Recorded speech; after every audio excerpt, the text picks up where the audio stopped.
Offset function যেটা দিয়ে আমি আপনাদেরকে এখন একটা এক্সাম্পল দেখাবো।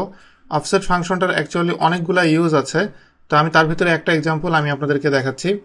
অফসেটটা ইউজ করতে গেলে যে আমি যদি অনেক লং ডাটা শিটে আমি একটা টোটাল ভ্যালু যদি অ্যাড করতে যাই, সাপোজ আমি এপ্রিলের এই যে টোটাল ভ্যালু সেটা আমি অ্যাড করতে চাই, তো সেটা আমি অ্যাড করতে গেলে আমাকে জাস্ট মান্থ নাম্বার সেটা দিতে হবে, ইনপুট দিব 4 এবং টোটাল সেলস কত এটা আমাকে দেখিয়ে দিবে।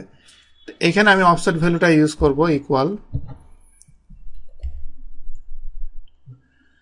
এবার এটার ভিতরে আমি অফসেট যে ফাংশনটা সেটা নিব, নেয়ার পরে সামটা আমি পরে বলি, সামটার আগে অফসেটটা এটা বোঝার ট্রাই করেন। অফসেটের ভিতরে প্রথমে আমাকে রেফারেন্স নিতে হবে। রেফারেন্স হলো আমি জোন 9 পর্যন্ত রেফারেন্স নিলাম, নেওয়ার পরে ইকুয়াল, এটা হলো রো। এটা রো বলতে এখানে যেটা বলা হয়েছে আমি কয়টা রো মুভ করাতে চাই।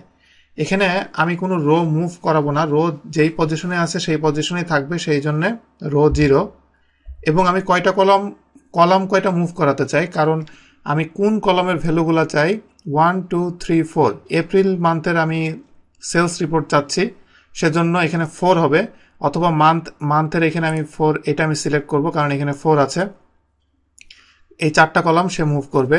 করার পরে এবার কন্ট্রোল শিফট এন্টার দিলে ইয়েস দেওয়ার পরে এখন দেখেন টোটাল সেলসটা এখানে শো করছে, এবং এটা এপ্রিল মান্থের জন্য এটা দুইটাই সেম। আর এটার ভিতরে আমি সাম যেটা করেছি সেটা হলো সে অফসেট করলে সে এপ্রিল মান্থের সবগুলা ডাটাকে সে এখান থেকে নিয়ে নিল, নেওয়ার পরে আমি জাস্ট যেটা করলাম এটাকে আমি জাস্ট সাম করলাম। এই এখন আমি এখানে যদি 1 দিই, তার মানে এটা জানুয়ারি মান্থেরটা হিসাব করবে। এন্টার দিলে এখানে দেখেন জানুয়ারি মাসের জন্য যেটা ছিল সেটা এখানে চলে এসেছে। এটা হলো অফসেটের খুব সিম্পল একটা এক্সাম্পল। এরকম অনেক ধরনের কাজ আছে যেগুলো আপনি অফসেটের মাধ্যমে আপনি করতে পারবেন।